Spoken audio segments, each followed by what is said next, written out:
The growth and development of people is the highest calling of leadership. Harvey S. Firestone said that once. Ladies and gentlemen, welcome to the Moving Forward Leadership Podcast, episode 32, How to Lead Professional Growth with Keisha A. Rivers.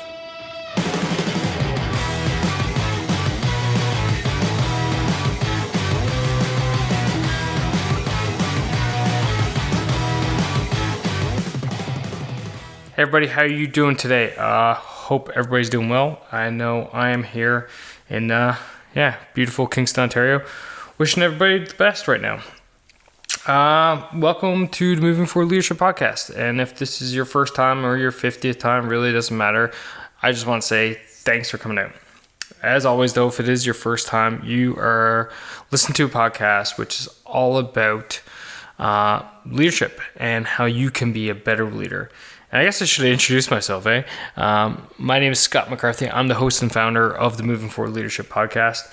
And I bring to you over 20 years of leadership experience. And what I do is go out and seek the top people in all types of different leadership roles and responsibilities and ideologies and methodologies, so that you can have practical advice on how you can be a better leader.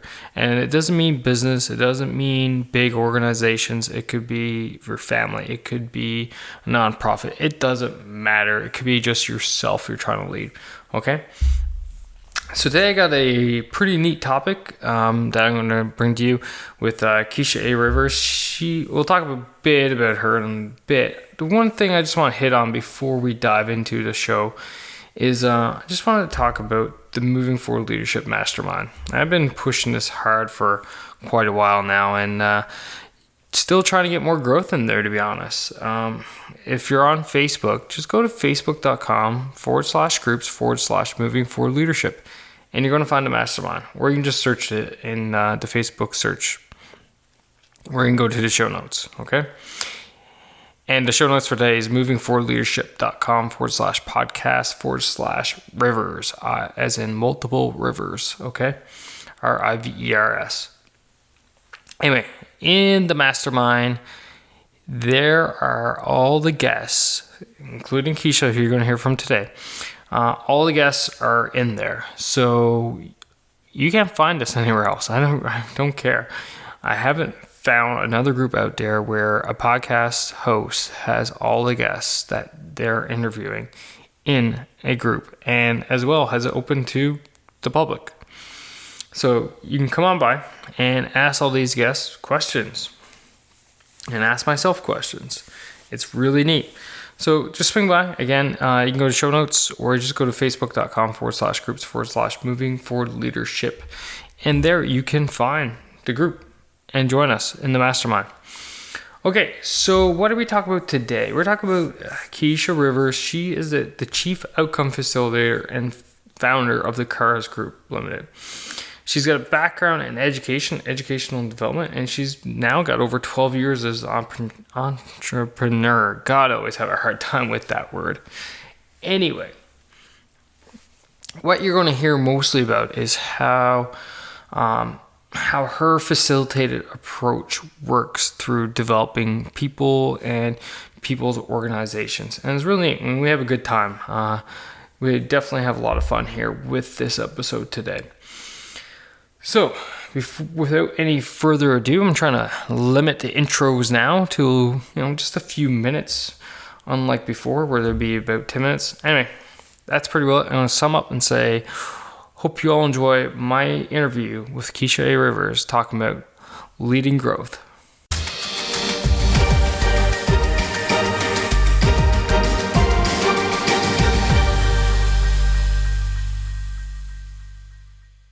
Keisha, welcome to Moving Forward Leadership Podcast. It's great to have you on. Thank you for having me. Anyway. Back to my coffee. So it's great to have you on today. Before we dive into the nuts and bolts of the whole interview, why don't you just give the listeners out there a little bit of background about yourself, where you came from, how you got into the things you're into today, and basically how you got there. Well, I am what I call a chief outcome facilitator of my own firm called the CARS Group, and that's KARS Group. And the CARS stands for Knowledge Always Reigns Supreme. And I actually got an interesting way that I fell into entrepreneurship. My background is in education. I used to do teacher leadership in education, curriculum programming, and all of that. And I used to always find myself either mentoring other teachers or being a department leader or department chair or curriculum developer or leader. And got to a point where, and I don't advise people to do this at all, I got to a point where I was burned out and I was fed up and I was frustrated. And so I was having a conversation with my employer. And I said, well, you know what? I really want to step back and kind of take some time to rest. And they're like, well, we can't do that because we're coming up with accreditation and we need you to lead the team and we need you to do all this stuff. And I was like, you know what? I can't get any time where I can just, go back to being a regular teacher. I'm going to quit. And she's like, well, we can't do that. So I said, okay, well, I quit. Then on the drive home, I realized that means I have no money. So I actually started consulting and working on different projects. And so fast forward 12 years later, I have worked with a number of different organizations. And my take on what I do is more so about helping people to see the end game in terms of where they want to get to, then backtracking from there to be able to come up with the right result, the right action plan so that they could actually get to the right results. So it's been interesting, but I tell people I don't advise you to do it the way I did it, actually have a plan and work out some action steps. But yeah, it's funny how many people say I got to where I am right now and it's all been shouldn't say a mistake, but we'll call it a mistake for lack of a better term right now. Yes. Yes. Yeah. Yes. Embrace the failure. Embrace the mistake. Learn from the mistakes and, yep. For whatever reason. And actually, to the listeners out there, this podcast is the exact same thing. Yeah. Like I've gotten to this podcast and the podcast has grown to what it is right now. And it was never meant to be this way, but hey, here we are today. Yeah. But I think that a lot of times, and I was having this conversation with a friend of mine earlier, a lot of times we are so, and I know me being a recovering control freak, we are so bent on trying to control how things go. Like the older we get, the more we're like, you know what, we need to make sure this goes exactly right and this goes according to plan.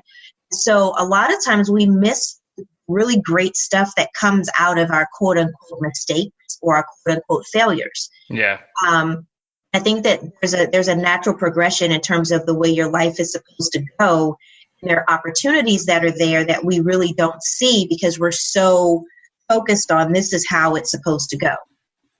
So do you have any advice for people out there on learning from their mistakes or their failures and going with that flow from all your experience?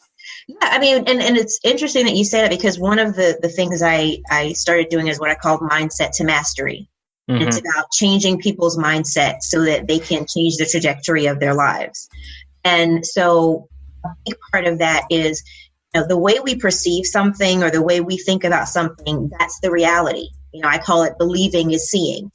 So if you believe that something is a failure and you're no good as a result, and this is something that's not going to work, and oh my gosh, horrible now, and my life is going to be ruined, you're going to see nothing but obstacles, and you're going to see nothing but challenges and things that are going to be difficult. But if you believe that everything that happens is an opportunity in disguise, and you know what, this is just something that's going to make me better, you're going to see possibility and you're going to see opportunity and you're going to see ways that you can grow. So I always tell people, when you hit a brick wall, then, sit down for a minute, dust yourself off, stick some ice on your head and say, you know what, that just means I'm supposed to go in a different direction. Just look absolutely. At it as another opportunity to grow and develop and become, who you're supposed to be, as opposed to who you imagine yourself being based on what other people have said. Yeah, for sure. Like I truly believe, and I will fully admit I was not always this way, but I truly believe no matter what the situation is, there's a positive and a negative connotation to that, right? No matter what happens. And we just have to look for the positive one. and then focus on that vice, the negative one. So. Yeah.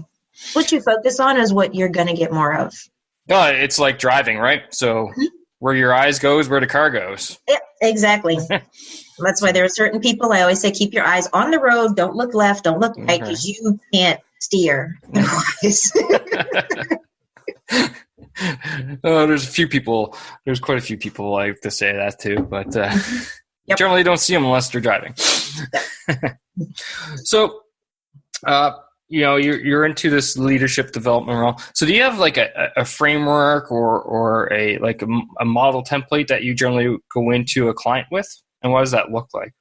Actually, yeah, I developed a model I call the CARS Facilitated Outcome Approach. And it's pretty much a 5-step process that I developed that works. And part of the reason why I like to have a framework is because make sure that you're not missing major points of what you need to do, but it also gives you the flexibility of individualizing for each client in each situation. So my 5-step process, it starts with, first of all, your mindset and your vision of success. So I love to go through this imagining phase with clients where I have them visualize what it's going to look like when you get to what you see as being successful. Whether that's, we're selling X number of product, we've increased our sales by X number, percent, we have X number of new customers, we're making X amount of money. You have to be very specific. And the scenario I always give them, which they think it's really weird, especially the more I work with corporate people because they don't imagine anymore. I tell them, I said, you know what?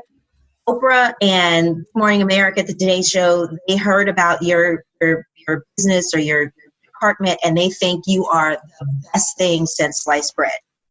And so they want to come out and they want to follow you around with a camera crew for a day so that they can document all of your success. So what would they see from the moment you woke up, the moment you went to bed, or from the moment you got to work until the moment you left? What would they see that would be an indicator of the success? What it does is it gets them to really visualize specifics, not just, okay, we're selling, 15% more cars, or we're producing, our profits have gone up 20%. But what does that look like in terms of the people, in terms of the operations, in terms of the things that you do on a day-to-day basis, the meetings you have, the assignments that are going out? What specifically does it look like? And then we take that and we put it into our vision of success. And then the next phase we go into is our planning phase, strategic planning and approach, and our learning process. And within that, what we do is we look at the vision and then we pull out the action steps in terms of what's going to be needed to make each one of those things happen. And then if there is stuff that needs to happen where if one of the things that you say is you have an organizational system or you have certain staff in place, then that means that we need to develop some training. We need to develop some recruitment. We need to develop people so that they have the skill set. Yeah. What does it all mean, basically, right? Exactly. Right. Yeah. Because you can't get, and this is where we also do a SWOT, strengths, weaknesses, opportunities, and threats. We go through and look at that to determine what exactly needs to be done, and where are the holes we need to fill. Mm-hmm. And then the third piece is actually the action and implementation phase. And during that action and implementation phase, we actually go through the planning. We start looking at, timelines. How is this going to work? What are we going to do? Who's responsible for what? How do we go through putting all of this together and making sure that it's feasible? And one of the things I always tell clients is you can't have a 5-year success goal you're trying to cram into 2 months. Doesn't work. Believe it or not, there are a lot of people, I know. I don't fault their confidence at all. I think their confidence is awesome. But if you're starting from zero, you're not going to reach 5.5 million in sales in 3 months. It's just not going to happen. So, that whole process helps them to be very realistic about their goals and what they want to do. Then the fourth piece of it is we do an accountability portion where we have them working on, what is it that's being done, actually implementing, and they're reporting back on making sure that things are going, as planned. Usually those are done in small groups where we'll have a team that works together and somebody that's facilitating the team. They'll kind of go through and ask them, make sure they're doing what they're supposed to do. And the final piece of it is assessment and evaluation. Yeah. Most people evaluate because they evaluate their results, but they rarely assess their process. But we do both. We look at the assessment as far as what did we do, how was that working, and then we look at the evaluation and see, did we reach the goals? And if we didn't reach the goals, then hopefully we would have caught that during the accountability phase. But we always look at both sides of the process to see what needs to be changed moving forward. That's that's definitely all encompassing for sure from start to finish. Yep. Do you is there a certain aspect of that process that you find, and I think I already know the answer to this question, but is there a certain aspect which you find is least accepted by the leadership of that with the organizations that you work with? Or are they basically completely open arms, willing to listen to everything you say? Yeah, that never happens. I didn't think so. Never happens. And the thing about it is, even the person that brings us in is usually the person that is like, this needs to happen. We need change. We know we need to have people work with you. The people that are going through the process of change are like, yeah, we were doing this. We were doing fine. Why do we need you? Yeah, you're just going to tell us stuff we know. I get the most pushback initially from that visioning stage where I ask them to imagine, because I push them beyond the simple rote, increase sales by 20%, decrease cost productivity. I move them beyond that corporate speak. Because that stuff is very objective and it's very cold, if you know what I'm saying. Yeah, for sure. And unless people really connect personally with what it is they're trying to do, I find that it's more difficult for them to actually be open to success. So that's part, they kind of get, like I call it the side eye, like, yeah, this chick is crazy. We're paying her for what? Kind of drawing and, how much money did we spend on that? I know, right? All we did is create a mind move. She's talking about a reality show. This isn't going to work. So that initial part, but that also serves as an icebreaker, and it also allows me to break down a lot of their preconceived notion about what this process is going to look like. Yeah. So if I can get them on board after the first one, then everything else usually works, pretty smoothly. And believe it or not, the other area where we receive some pushback is people are used to evaluation in terms of being able to see, black and white, did we reach the goal or not? They really don't want to evaluate the process. They don't want to assess the process. So it's a lot easier for them to say, hey, I looked at the sales numbers, I looked at the metrics, you either reached this or you didn't. Then when I ask them to go back through and they have to actually really delve into the process that was used and the procedures, to say that, you know what, it's not that your team can't meet this goal, it's that your process and your procedures suck. You need to change that. Because they're like, I brought you in to fix this. I didn't tell you to touch that. So yeah, well, that's not the problem. Of course. Yeah. You're the problem. Because I came up with the system and it's perfect. How dare you say we need to change it? Absolutely. Of course it's perfect. Mm-hmm. That's those definitely really neat points. And just swing back to your first one there, and you were talking about goals or cold and stuff like this. So I refer back to a guest I had, a long time ago now, former Canadian Colonel John Conrad. And one of his best advice was dream big, right? And that's kind of where that's kind of where your vision needs to be. It's kind of like a dream. Where do you want to be? It's not not cutting costs or driving productivity, but like, where do you want your organization to end up? Where do you foresee it down? And that's a big dream. Yep. So for sure. So just changing gears a little bit here. So you come in and you're working this to help drive change. How are some ways leaders can best apply, change management and changing principles? Well, they have to kind of change their approach to it, because there's different leaders have different approaches, but the one that I usually see, which they feel is the easiest, is what I call the top down in terms of the dictatorship. Saying, okay, yeah, absolutely, is easiest. And and they send out the memo, and the memo changes all. Yeah, of course, right? Once the memo goes out, I said do this, you don't do it, I'm going to fire you. Right. And then they go through this thing of, I sent out the memo. Didn't you get the memo? Here's the new policies and procedures. We sent out the memo, so this should be working now. Didn't you get the new version of the TPS reports? Right, and it's like, wait, are we working from version 5 or version 15? I don't remember. Yeah. Because, and the other thing is that you have to have vision, and I keep going back to this. You have to have a vision, and you have to have it clear enough for everybody to be on board with. So visionary leaders who are also transformative or transformational leaders are usually the easiest ones to work with. Absolutely. Developed a culture within their organization where people have input, people understand that change that's coming is for their good and not necessarily to stick it to them so that there will be a scapegoat. You have less of the CYA, type of stuff going on where people are like, you know what, I'm just looking out for me and making sure that I'm not going to be nailed to the wall with this. But people who are visionary, who are good at communicating their vision, because not all visionary leaders are good at communicating.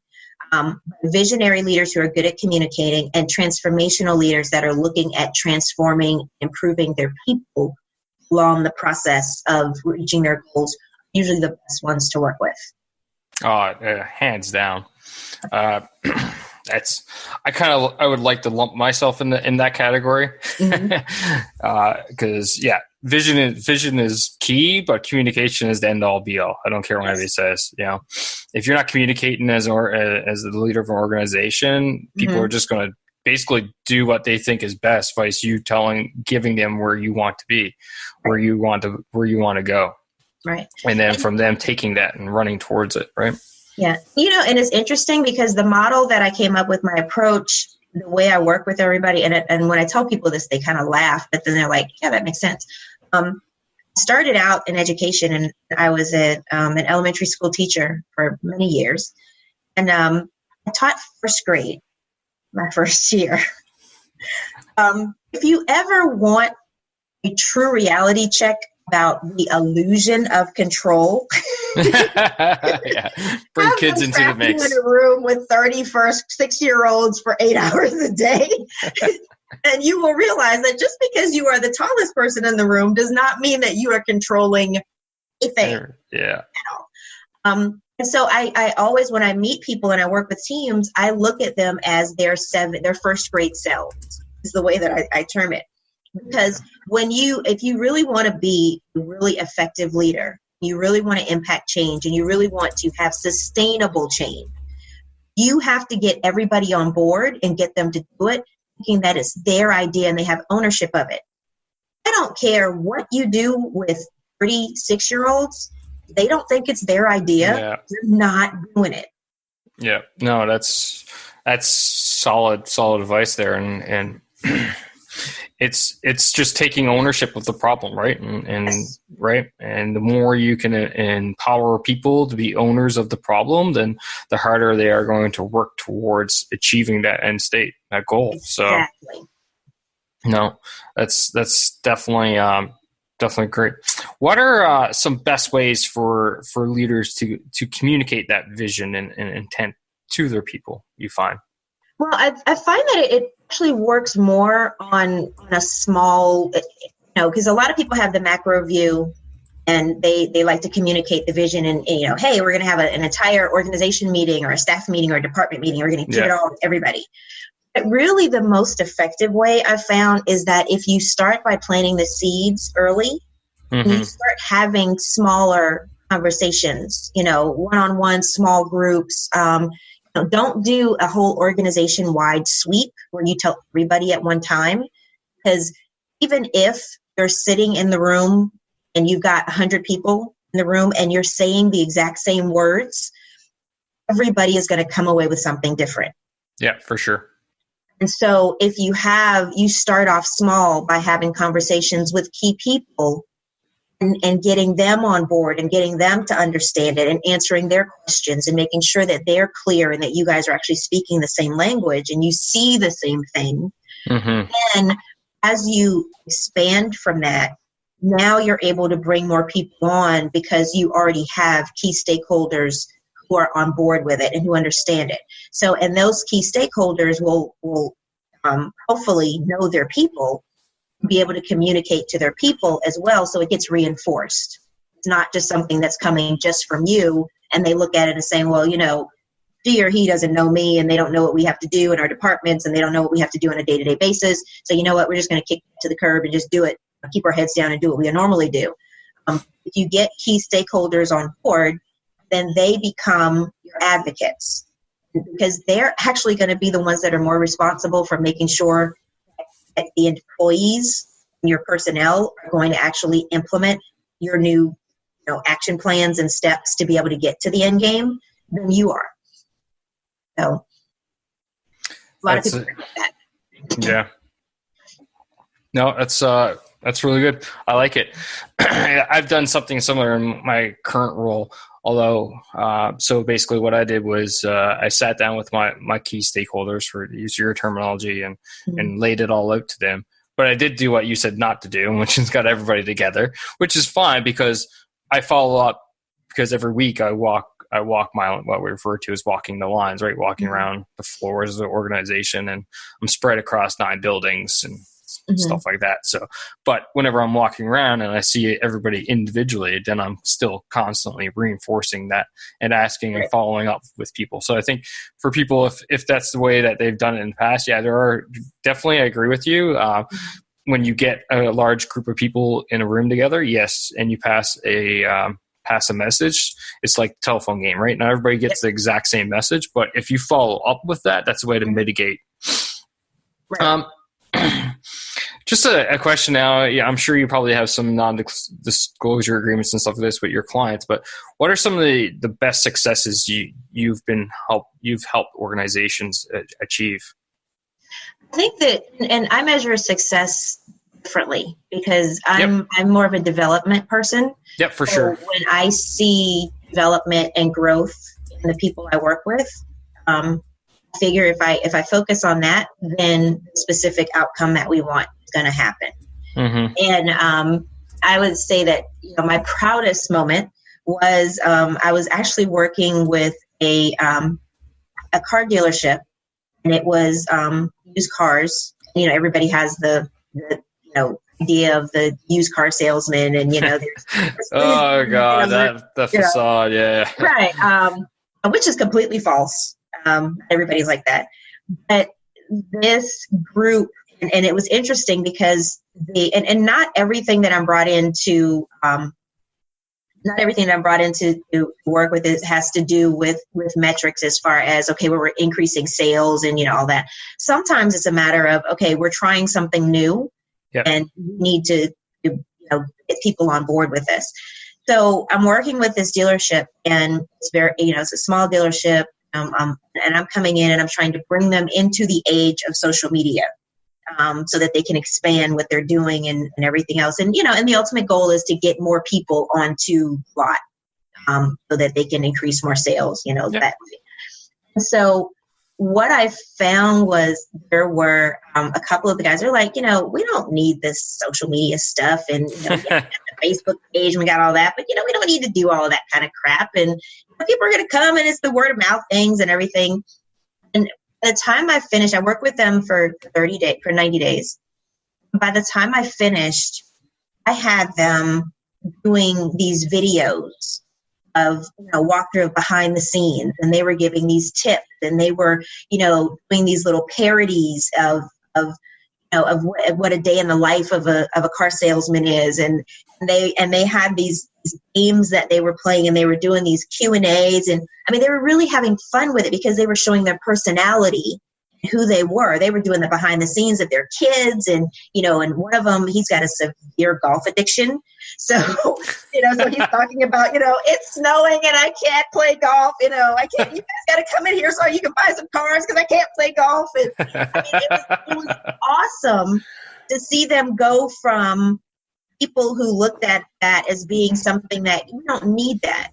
That's just for the kids to play on, and for. Or it's evil or whatever, right? Right. And now they've gone to the point where they're, one of the guys, he's the techie person in the group. Yep. He downloaded this video editing software and was like making video montages of the cars and the process that they go through to get them ready. And they're doing interviews with each other on video. And it was just awesome to see them go through this transformation. And then as a result of doing that, now they're having conversations about, okay, so what type of content is more valuable to our customers? And what do we want to see and what do we want to say? And, how do we want to best represent who we are? And it really went from what we're going to do for social media to it delved into a conversation about what the culture of their organization is and how do they want to be perceived. So that one little piece turned into something that completely shifted the direction of the way they do business, actually. Oh, 100%. Yeah, so it was awesome. I was like this. You guys are awesome. This is great. That's a really great story and probably something you probably could write about one day. Oh. Yeah, I'm actually working on an article series because I've had a couple of people that told me I need to write some white papers because my approach is something that's so different from what's usually done in leadership development and professional development. Yeah. So I'm actually working on a series. I'm going to do a couple of case studies and a white paper and a book that I have been told by my mentor that I have to write by the end of March. So you better get cracking. Yeah. March 31st is my hard stop line on that. I haven't had the title.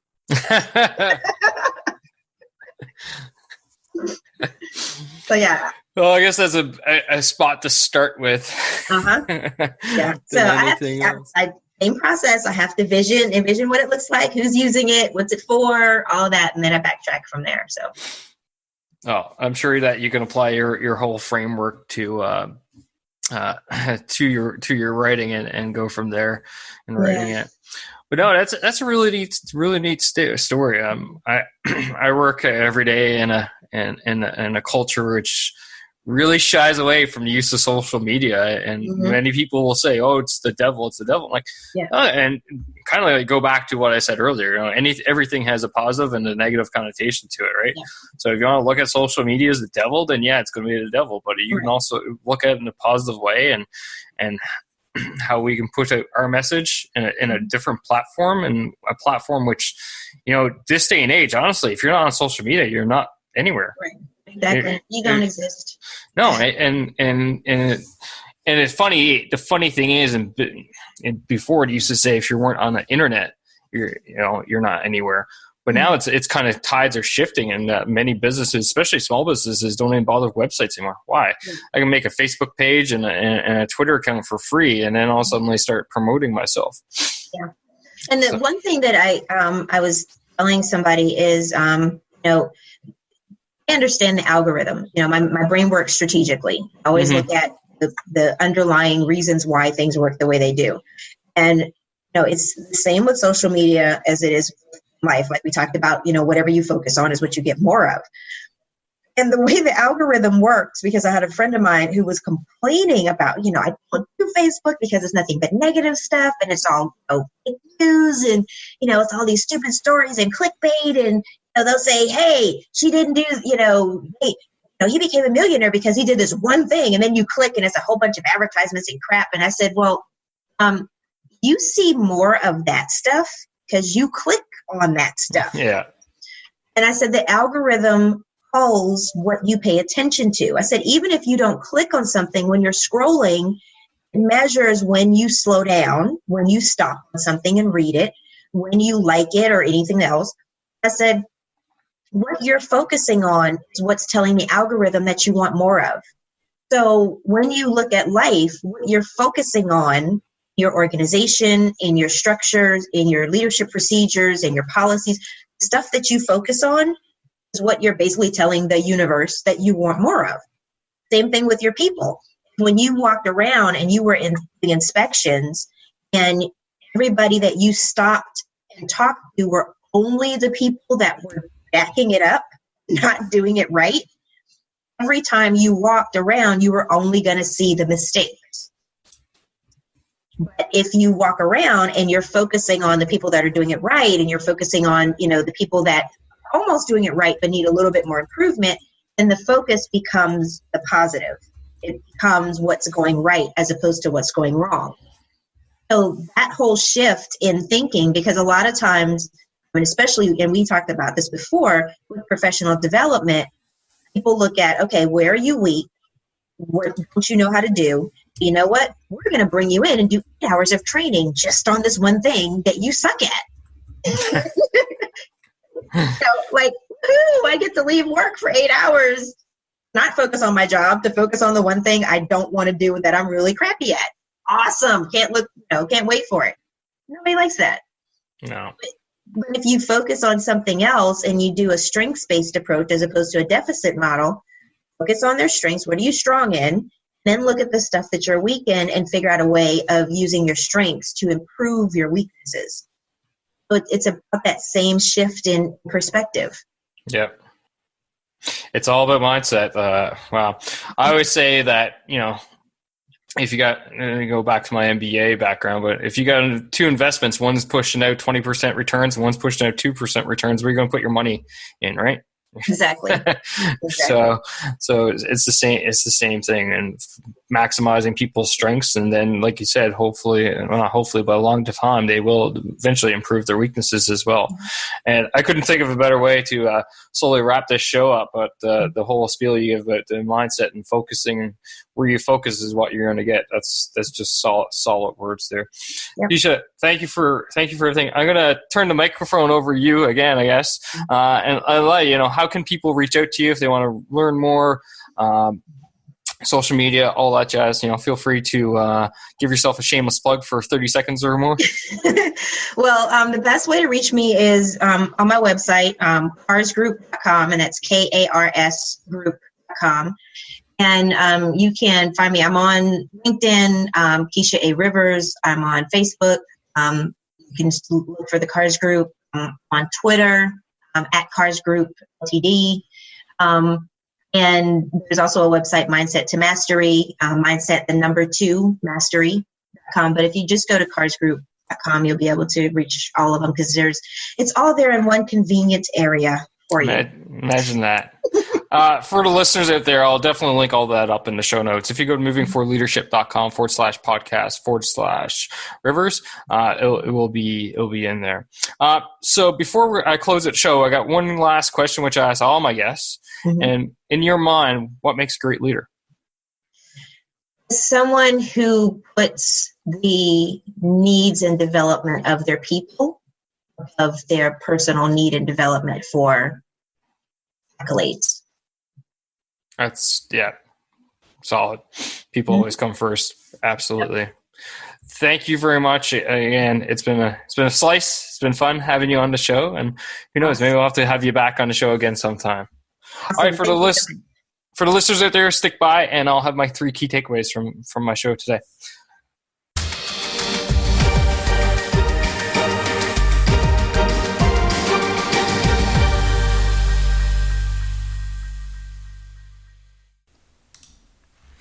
Hey everybody, hope you enjoyed that episode there with Keisha. It was definitely a lot of fun for me and her. We had a great time. So we just got 3 key takeaways to quickly go over with the show from today. And the first one, mindset is key. I don't realize how many times I say that, but you got to be in the right mindset to develop your people and develop your organization and just yourself, okay? So keep that in mind. You have to be ready, and you have to keep that positive mindset all the time as a leader.